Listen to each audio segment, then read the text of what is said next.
Hi everyone, I hope you're doing all great. Welcome to my channel and welcome to this new video here. For today I have a new sewing pattern for you, and that's this dress. For those who are already following me for some months or almost a year, this exact design is not new. It's my gingham dress from last year, which is a pattern hack from my blouse Stella. And I have the feeling that quite a lot of people liked the dress, but were a little bit afraid of this pattern hack, and it is also a little bit more complicated perhaps. So I decided to make the pattern hack for you and sell this as a separate dress. But of course you still have the possibility to buy the Stella blouse and make the pattern hack as I've shown you in this video here. By the way, it's linked here above. There are some small differences between the pattern hack dress and the real dress, which is called Natalie, by the way. In the Natalie dress you will have two options for puff sleeves, which will be the original Stella sleeves, which are really very big and voluminous, and these smaller puff sleeves, which are still puffy but not that much as before. Of course, it is a design question which sleeve to use, but for the smaller puff sleeve I have to admit that these are in all sizes fitting into as a pair, fitting into one fabric width of 150 centimeters. So it saves also a little bit of fabric, of course. Then another little tiny difference is that the shoulder dart is now in this dress moved into the center of the shoulder as it should be. And of course I improved the pocket position, which is now really in the first skirt tier, and that's all already. I've styled here my Natalie dress in a winterly way because it's still cold outside, so I've layered a turtleneck here, but of course it's the perfect summer dress. If you already own a white summer dress, you probably know about this advantage. The air is circulating really very well and it's quite cooling to wear something like this. On the other side, the dress is not that open and shows not that much skin on the top here.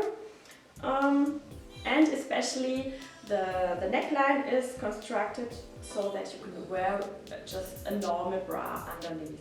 Another advantage of the construction of the top is that it's really constructed like a blouse, like a fitted blouse with darts here, and it has a proper armhole. It's not oversized, so it really has a very good fit.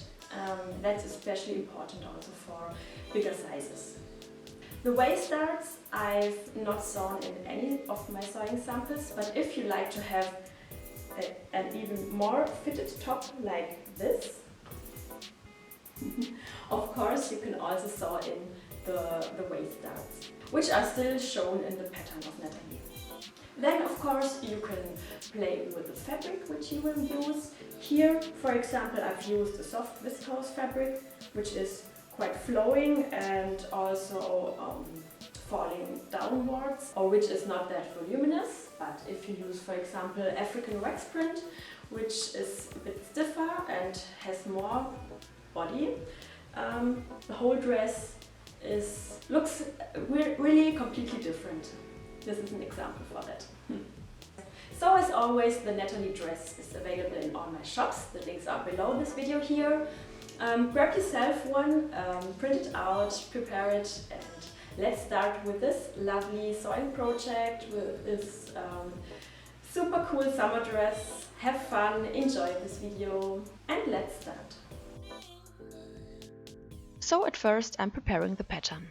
When you purchase the Natalie dress, you'll get a DIN A0 file for the copy shop and a DIN A4 file which you can print at home.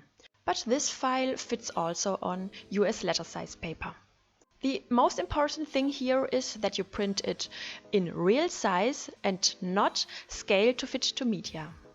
These single sheets I'm now putting together so that the same numbers always lay next to each other.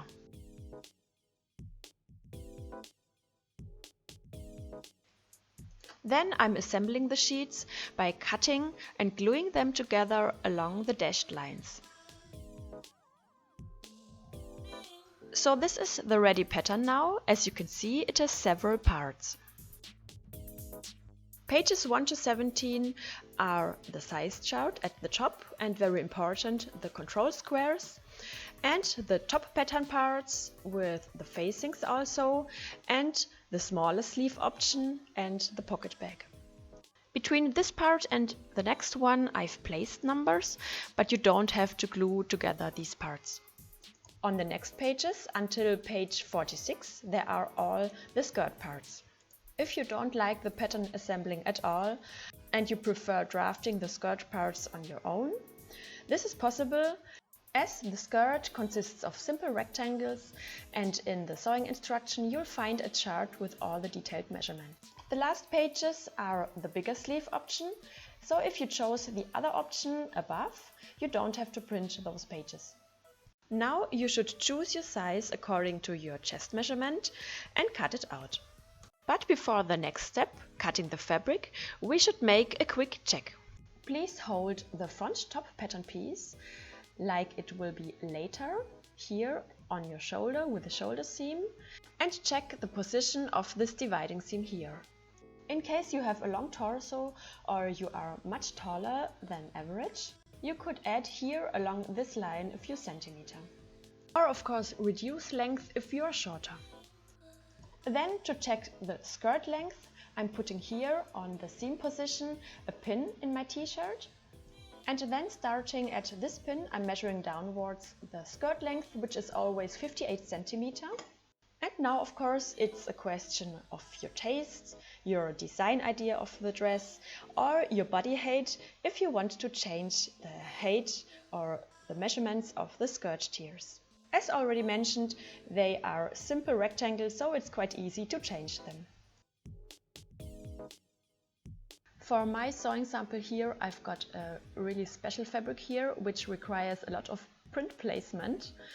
And I'm trying to cut out my pieces as much as I can out of the flowers, because I think the green doesn't suit me very well. So these are my only rules I'm following. But for more normal fabrics, or at least with a smaller print repeat, I've prepared for you some cutting suggestions in the sewing instruction.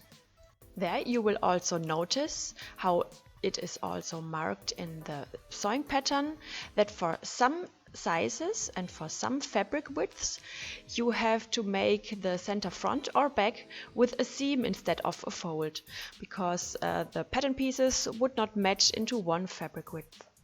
In that case, please add 1 cm seam allowance on that edge, how it is marked in the pattern. My cutting suggestions are also in a way that you have as little fabric waste as possible. Further, you will always have 3 options with this dress. The case for a fabric width of 150 cm, one for 140 cm, and 1/3 for African wax prints with a width of around 110 cm. In general, you can see here that I'm not putting the whole fabric on fold and then cutting all the pieces at once, but I'm making my folds with the fabric width which is needed for the pattern pieces, and I'm cutting then one piece after the other. Like this, I can really puzzle my pattern pieces into my fabric, and the fabric consumption is minimized. Then, additionally to the main fabric, I need the facing pattern pieces in a soft interfacing.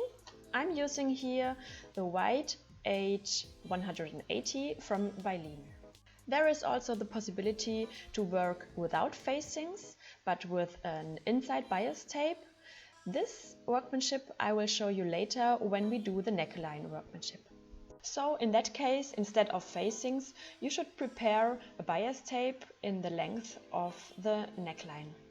If you like that design idea of an extra small ruffle here in between the skirt tiers, Please cut 2 extra stripes with a width of 10 cm and the length a little bit longer as the lower skirt tier.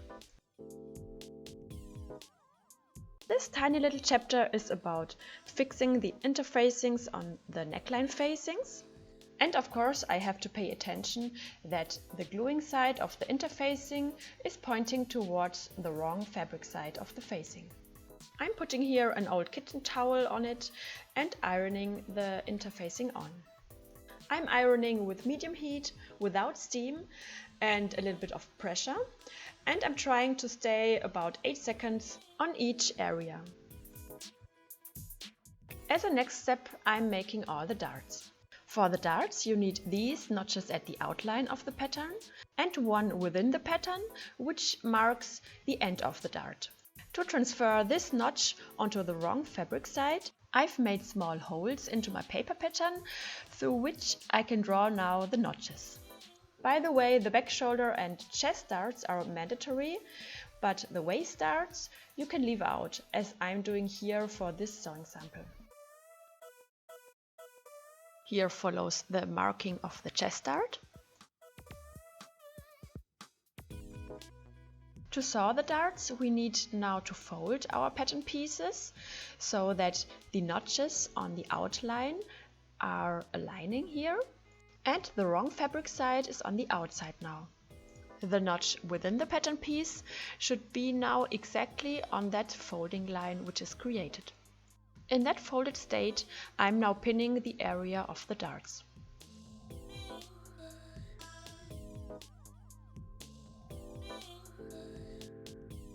Then follows the shoulder dart on the other side. And exactly in the same way, the chest darts.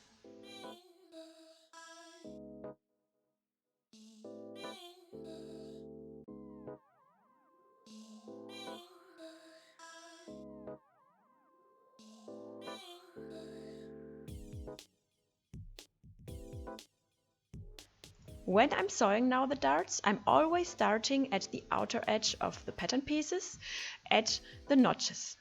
This point, where the 2 outer notches are, I'm linking now with my stitching with that notch which is within the pattern piece here. At the shoulder darts, which I'm making here, I'm doing that in a straight line. At the end of the dart, you should really take care that your stitching line is in a really flat angle to the folding line of the fabric. The flatter this angle is, the nicer your dart looks later.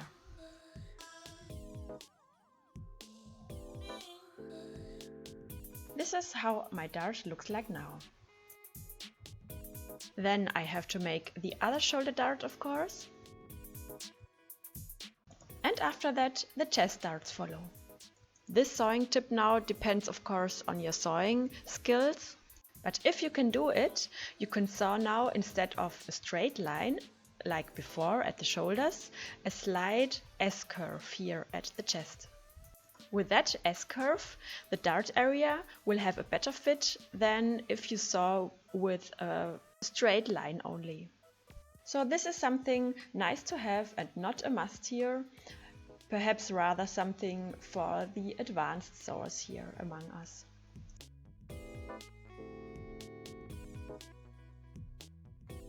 Afterwards, I'm cutting off all the thread ends and I'm ironing my darts. The chest darts I'm ironing downwards and the shoulder darts I'm ironing towards the center back. If you have done the waist darts also, please also iron them towards the center front or center back. When ironing the darts, you have to take care not to destroy their shape. That means you should only iron the part of the dart, not at the same time the area around it. Otherwise you would iron flat the whole shape you've just created.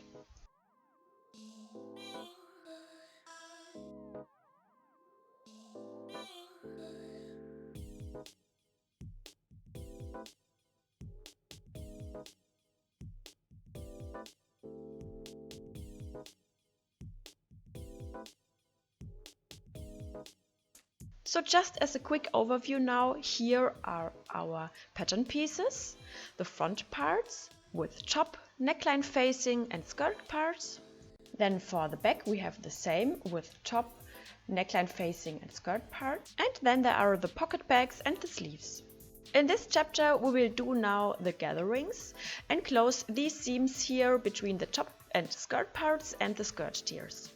As a help to match these pieces, we have now all the notches, each in the center front and back, and some additional notches at the quarters of each pattern piece. If you have a seam instead of a fold in one or two skirt tiers, please close the seam first, cast the seam allowance and iron the seam allowance to one of the sides. To gather now the upper edges of the skirt tiers, we are adding now a stitching along these edges with the widest stitch length you can make with your machine and around 5 mm away from the edge. Also, we don't secure the seam endings and startings. Instead, we need around 10 cm of sewing thread hanging there loose. Then, when we pull on one of these threads, the fabric is gathered. If you like to have a closer look on this method, I'm linking you here a detailed video for it. But of course, there are also other possibilities to make the gatherings. Some people use 2 of these gathering seams, or some others use their serger for this. This is just how I make my gatherings. So as you can see here, I'm putting my pattern pieces with the right fabric sides together on top of each other, pinning them, making the gatherings, aligning the edges. And like this, I'm preparing the pieces for the seams. Afterwards, I'm closing these seams with 1 cm seam allowance. Also, while sewing, I'm still taking care that the gatherings are equally distributed.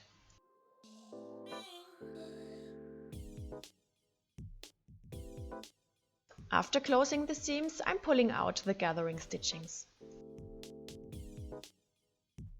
So here I'm casting all these gathered seams and I'm using my overlock sewing machine here, but of course you can also use the zigzag stitch of your regular household sewing machine. Then I'm making a quick stop at the iron.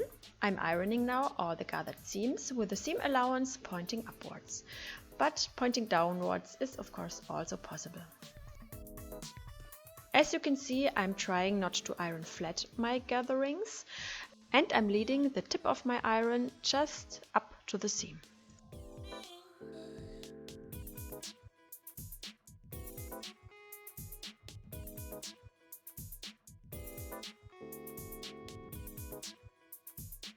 Then we are casting the following edges: the shoulders in the main fabric and the facings in the front and back.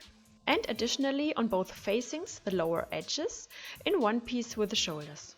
Then we are casting all the side seams, means here, here and at the front here, and also on the pocket bags, but only this side seam edge here. And at the sleeves I'm casting the underarm seam here. And that's what you'd see me doing here.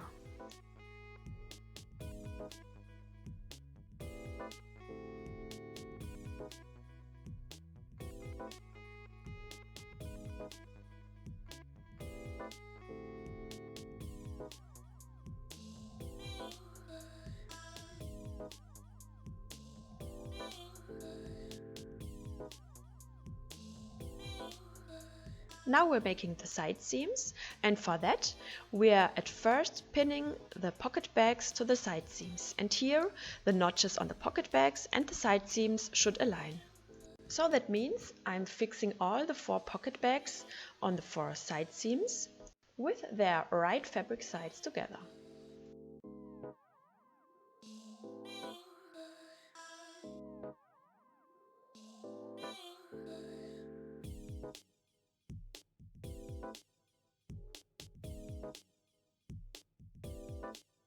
When we are now sewing on the pocket bags, we are only sewing from notch to notch. This is also why I called these notches end of seam on the pattern. That means also that at the top and at the bottom of the pocket bags there is 1 cm hanging loose. This seam I'm making here, and I'm really trying to work as precisely as possible. That's helping me for later when I have to match back and front parts. And I'm sewing here as always with 1 cm seam allowance, by the way.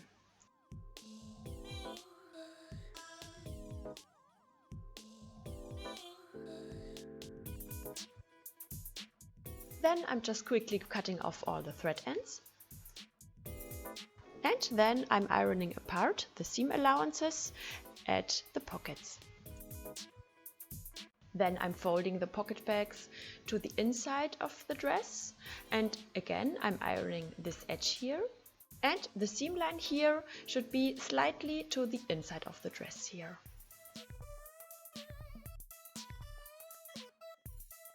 That I'm repeating for all 4 pocket bags. Now it's time to assemble front and back parts. I'm putting both with their right fabric sides together. And here again, the pocket notches of the front should align with the ones on the back side. And of course, also all the horizontal seams should meet at the side seams.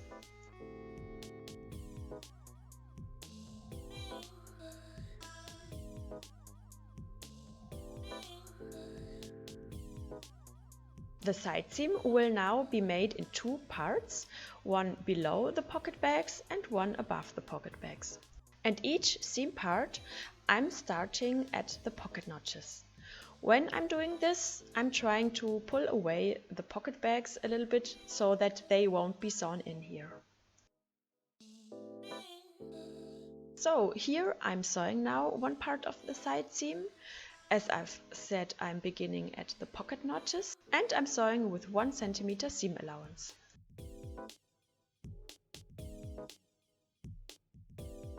So this is now the lower part of the side seam from the pocket notch down to the hem. And here follows the upper part from the pocket notch again up to under the arm.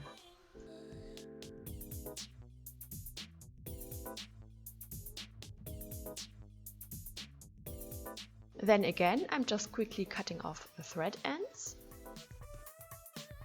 And here I'm ironing the side seam allowance apart.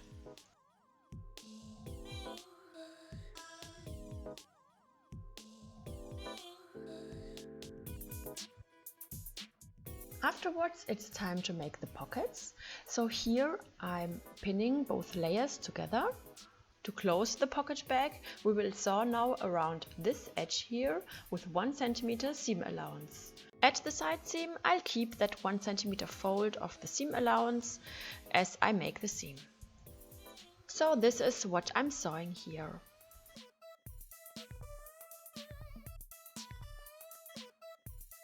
Afterwards, I'm just casting that seam allowance of the pocket bag. If you have used your overlock sewing machine as me for the casting work, it's now time to thread in the seam ends into the overlock seam. Then I'm ironing once more the side seam, but this time from the outside, and I'm making sure that the pocket bag is pointing to the front of the dress. This ironing step is also helpful to even out small mistakes which happened in the sewing process of the pocket. Then as a last step at the pocket, we will now secure both ends of the pocket here. And for that, for the bar tags, I'm reducing my stitch length a little bit. And then I'm stitching back and forth a few times at the beginnings and endings of the pocket here, so that these areas won't be damaged when you will later use these pockets. When you're making these bar tags, please make sure that all the seam allowances are still in the correct direction and in their place.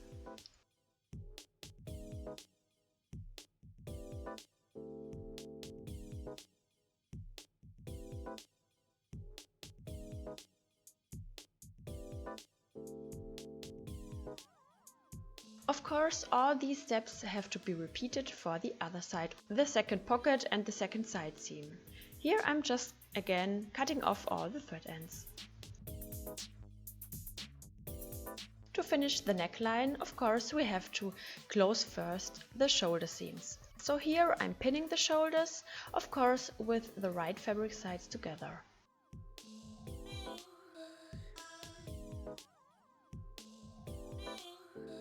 And not only the shoulders in the main fabric have to be closed, also the shoulder seams in the facings. Here I'm pinning these, of course again with the right fabric sides together. And here I'm sewing all the 4 shoulder seams. By the way, just for the case you don't work with facings for your dress, you can skip this chapter and move on to the next, where I'll explain how to make the inside bias binding workmanship. And again, I'm sewing here with 1 cm seam allowance. So here are now the shoulders in the main fabric layer.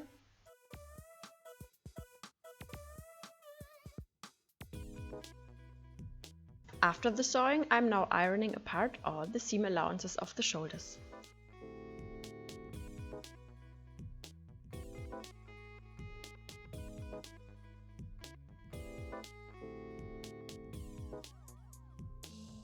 This step now is optional and is just for a nice look at the inside of the dress. I'm folding the lower edge of the facings a few millimeters to the wrong fabric side and then stitching this. So like this, you won't see the overlock seam at the neckline at the inside of the dress.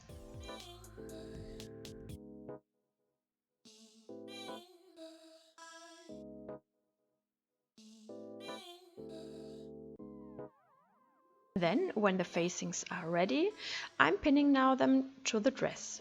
The dress here is already on its correct side, so that means I'm pinning the right fabric sides together here. And I'm taking care that the shoulder seams are aligning.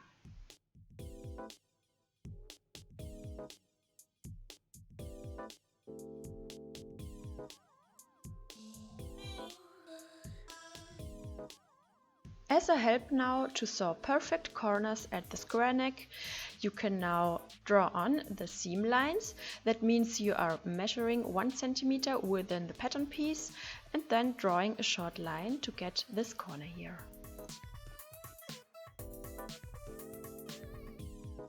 Now I'm sewing the facings to the dress with 1 cm seam allowance all around the neckline. Now, thanks to my drawing, I can sew now the corners very precisely. When I change the direction and I'm turning around my dress, I'm keeping the needle in the lowest position.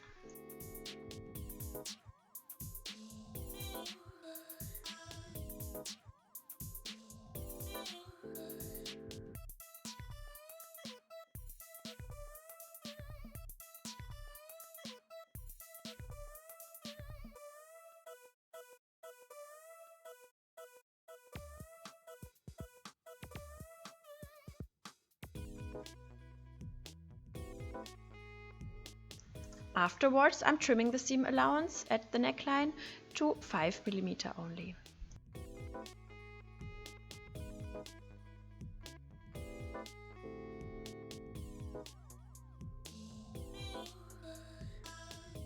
At the corners, I'm clipping the seam allowance almost up to the seam.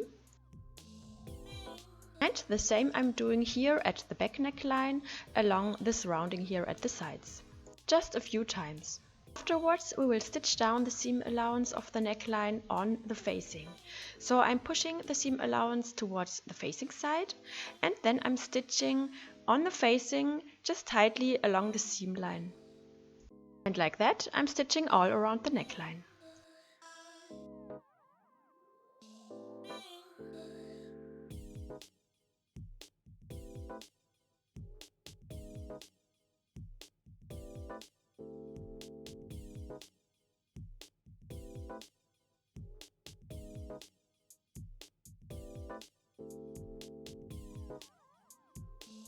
Then I'm folding the facing to the inside of the dress and I'm ironing the edge of the neckline.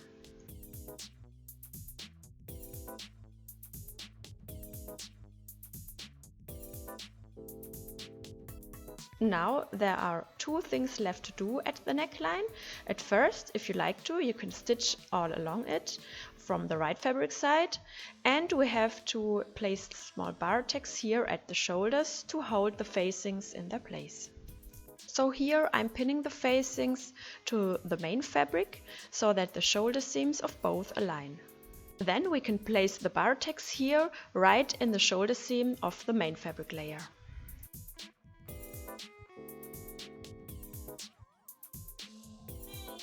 That's what I'm doing here. I'm making short seams from the right fabric side, right in the seam line of the shoulder of the main fabric, so that the edge of the facing is held in the place. Doing here quickly the other shoulder.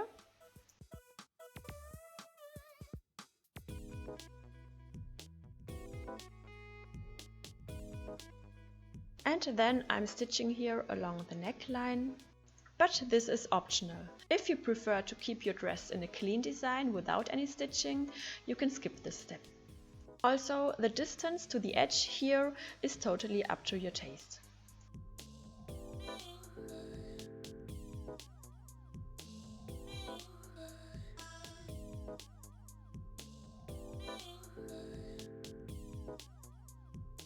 So, if you don't want to work with facings for some reason, an inside bias binding is a solution here.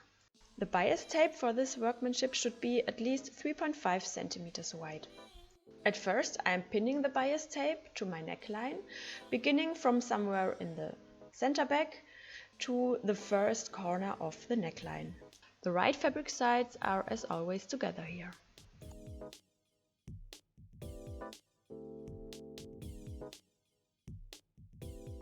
When I'm arriving at the first corner, I'm measuring 1 centimeter downwards from the horizontal edge of the neckline, and I'm marking this with a pin, and that's where I'm later stopping the first part of the seam.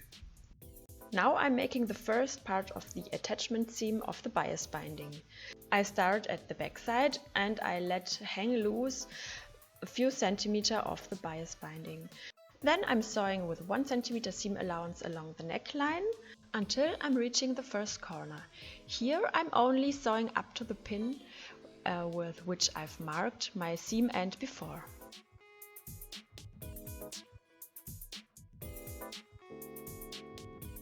Then I'm continuing with the horizontal part of the neckline and I'm guiding the bias tape into this direction. When doing this, the outer edge of the bias tape has no pleat, but at the inner corner there's some kind of pleat here.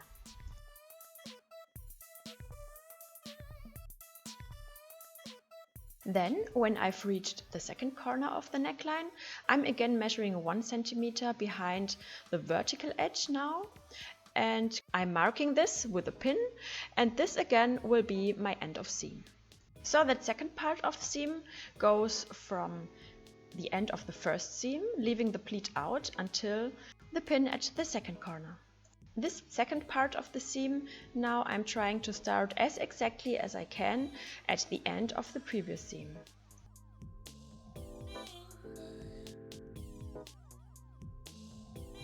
Again, I'm sewing with 1 centimeter seam allowance until I've reached the second corner.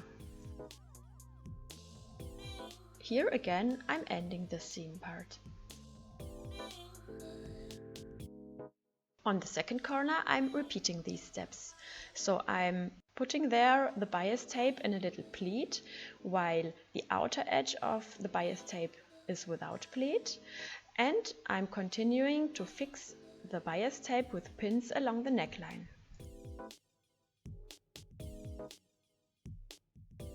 When I've reached now the back side with the other end of the bias tape, I'm cutting now the tape with an overlapping of the width of the bias tape.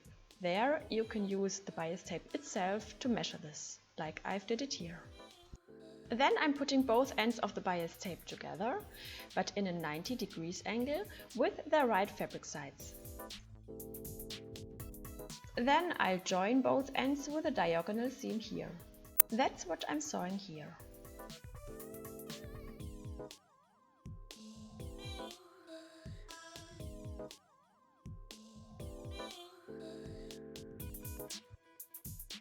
Then I'm trimming the seam allowance at the bias tape to 5 mm. And I'm pressing just quickly the seam allowance apart with my fingers like this and fixing it completely with pins along the neckline, also in the back now. The third and last part of this binding seam is now from the end of the previous seam again at the corner, but don't sew in the pleat until the beginning of the first seam in the back neckline.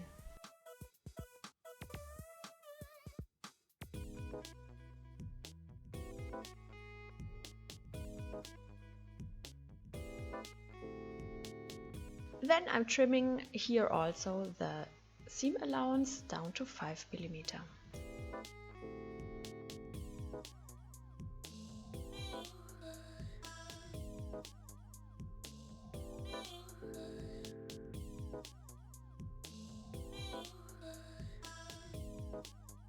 And here too I have to clip the seam allowance along the roundings in the back neckline and in the corners of the front neckline.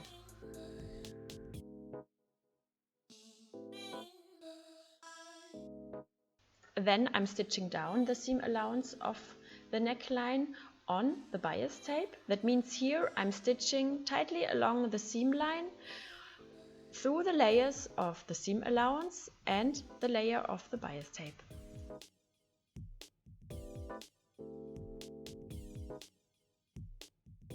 Then I'm folding the bias tape to the inside of the dress and I'm ironing the neckline edge.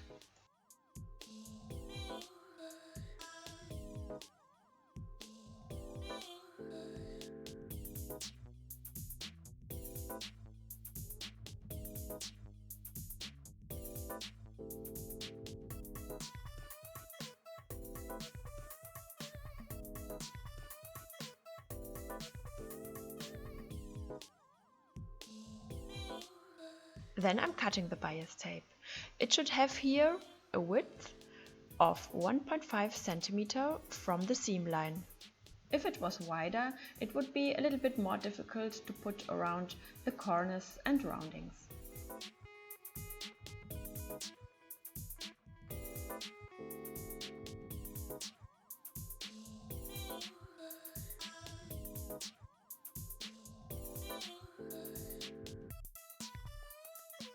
Afterwards, when the width is prepared, I'm folding now the open edge of the bias tape to the inside or to the wrong fabric side, and I'm ironing this and fixing this with pins.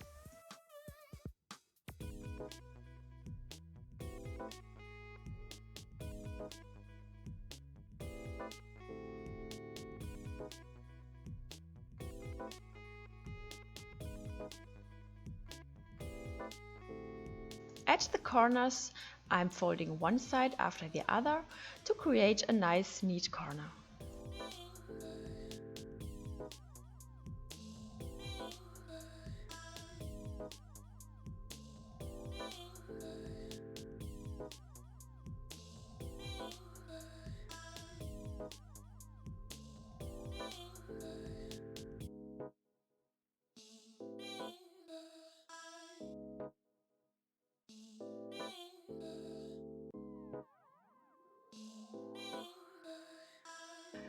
Then, as I'm sewing from the outside now and I have different materials, I'm using a pink upper thread in my case and a black lower thread for the dark bias tape. When I'm stitching now with about 5 mm distance from the edge, the bias tape underneath should be met by the seam. As you can remember, we've cut the bias tape down to a width of 1.5 cm, and in this folded state as it is now, it's about 7 mm wide, so a 5 mm distance seam should be working here.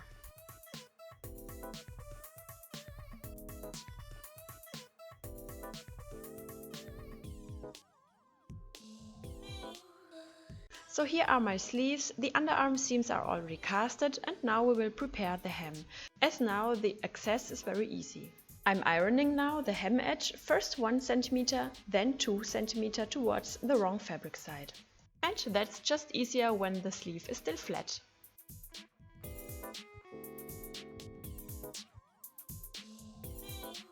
Next, we will close the underarm seam. This I'm preparing with pins again, and the right fabric side is now at the inside. Of course, we have to do this seam without the fold at the hem, so I'm pulling flat the fabric there again.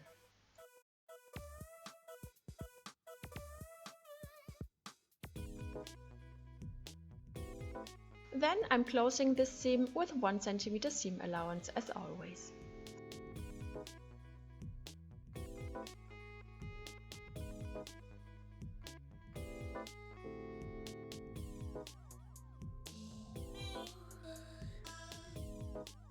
Afterwards, I'm ironing the seam allowances apart. And I'm redoing the hem fold at the seam area.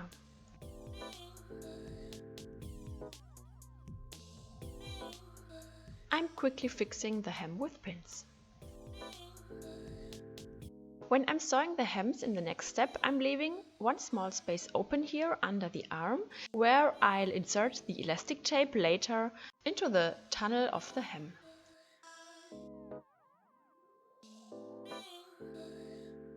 This open space doesn't have to be very big, just 1 or 2 centimeters. Then, before sewing in the sleeves, we have to gather them, of course. But the gathering is only at the top of the sleeves. Under the arm here, in this area, the sleeves remain flat. I'm setting again the stitch length to the maximum, and I'm sewing the gathering seam. Here is the underarm seam, and I'm beginning here at the first notch from there. Sewing with 5 mm from the edge all around the sleeve head, and I'm stopping the gathering seam here again at this notch here next to the underarm seam. Now I'll pin the sleeves to the body and making the gatherings. The notches at the sleeves help you to find the correct position. The side of the sleeve where the notch is quite near to the seam is meant to be matching to the front part, and where the notch is a bit far away from the underarm seam, that's matching to the back side. So I'm aligning all notches of the sleeves and the body part, and I'm gathering the sleeve head. Of course, both pieces are put with their right fabric sides together. Then I'm sewing in the sleeve with 1 cm seam allowance, and here I'm always sewing with the sleeve layer on top. Like this, I can still control the distribution of the extra width at the sleeve head during the sewing process.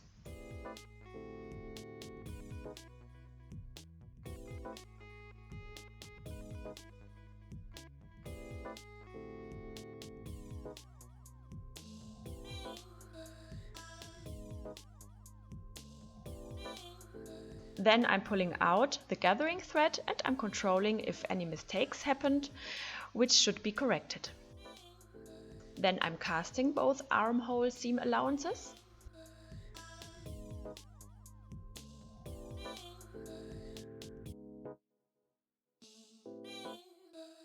And afterwards I'm threading in the seam ends of the overlock seam into that overlock seam, but of course you don't have to do that if you've used your zigzag stitch. Here I'm ironing the armhole seam, and I'm taking care that the seam allowance is now pointing towards the sleeve. And also I'm trying not to iron flat the nice gatherings at the sleeves.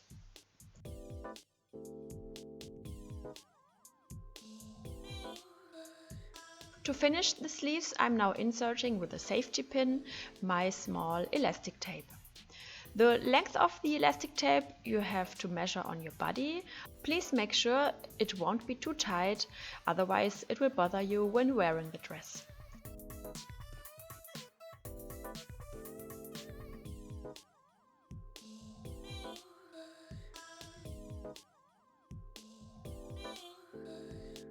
My elastic tape here is really very thin and soft, so I'm just knotting the ends to join them, but of course you can also sew them together if you have a thicker elastic tape.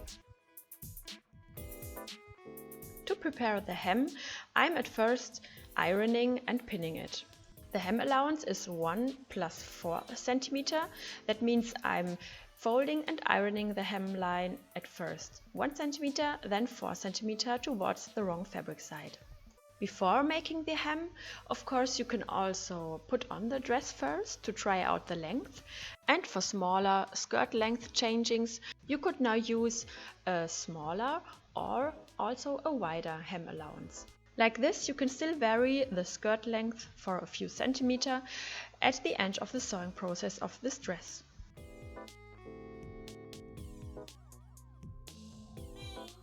As a last step, I'm now stitching the hem, and if you like to, you can also set a longer stitch length, for example 3.5 mm.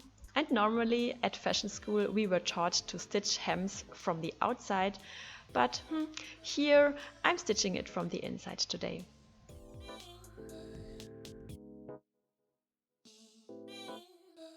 As soon as I've stitched my round around the hem, I'm only cutting off all the thread ends, and then the dress is ready.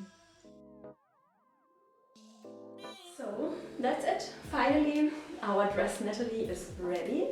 I hope you liked the video. I hope everything worked out well. If you have any questions, as always, just write me an email to info@Koba.Siani.com, or you write me here on YouTube via a comment here below this video and I'll answer you there.